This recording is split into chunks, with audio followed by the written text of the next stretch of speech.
I am Dr. Betsy Thomas, Professor of Obstetrics and Gynaecology at Amala Medical College, Thrissur in Kerala. Well, this was a term which we were not very familiar with till 2003. Actually, way back in 1929, Taylor described these tumors are different from malignant ovarian tumors. He thought these have got some favorable outcome. He called them the less malignant ones.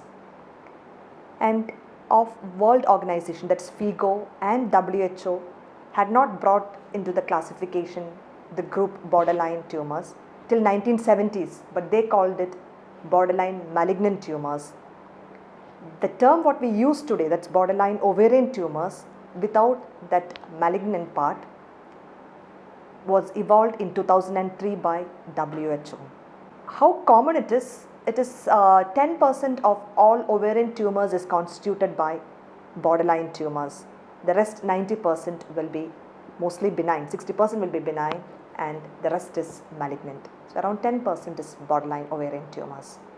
No, definitely no. That is what historically also they thought. They are got a favorable outcome. They are the less malignant ones. But now we know that they've got very good survival rates and very good prognosis compared to the malignant ones. They are never as bad as the malignant ones. The main challenge is it is a retrospective diagnosis. At the time of doing an ultrasound or a higher modality like CT or MRI or Doppler, nobody can say for sure, yes, this is the malignant ovarian tumor. But the most frequent diagnostic picture may be the presence of papillae within an ovarian cyst. If you see the papillae, that may be the most frequent diagnostic feature. I won't say it is the diagnostic feature, but it's the most frequent imaging feature what we see. And during surgery also, just by looking at the tumor, we cannot say whether it is borderline or malignant.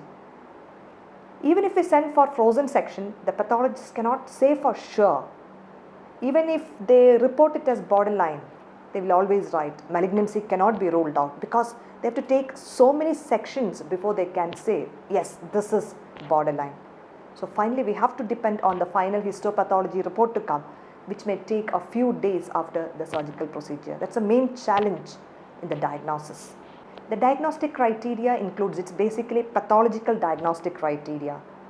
When we have got hyperplasia of the cells, nuclear atypia which is not as bad as in the malignant ones, or when there are mitotic figures which are roughly more than around 4 per high power field. This may all clinch to borderline, but the definite pathological criterion to diagnose borderline is absence of stromal invasion.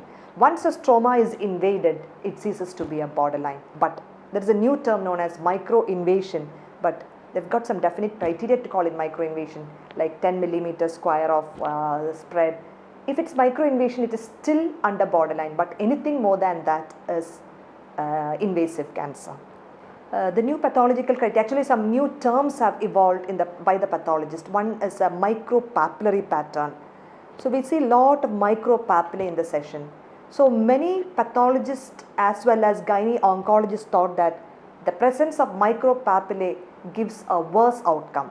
But now the recent literature shows that micropapillae as such will not have a worse outcome, but it can have an association with invasive metastasis.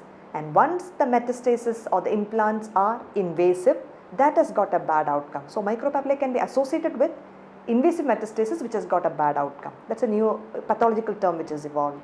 Chemotherapy is never for all borderline ovarian tumors, but as I mentioned earlier, the implants or the peritoneal deposits, if they are invasive, that means if it's invading into the tissue, we have to go for chemotherapy.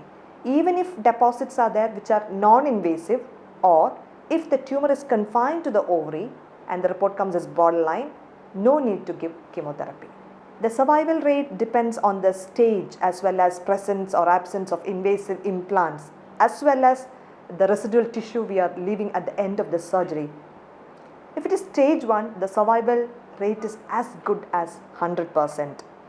But as the stages advance, for example, stages 2 to 4, roughly the rates range around 75 to 95% 5-year survival. Well, not only for borderline ovarian tumor, even for the malignant ovarian tumors, there are no cost-effective definitive screening modalities so far. But in high-risk population, that means those who have already had a family history or a past history of malignancy or any other high-risk factors, we can go for imaging modalities like ultrasound, or if in doubt, higher modalities, plus tumor markers. For example, for serous borderline ovarian tumors, we can go for CA125, may not be very diagnostic, and for mucinous ovarian borderline tumors, we can go for CA19.9, but these are not very cost effective and cannot be applied to the general population, but for high risk population, we can use this as the screening modalities.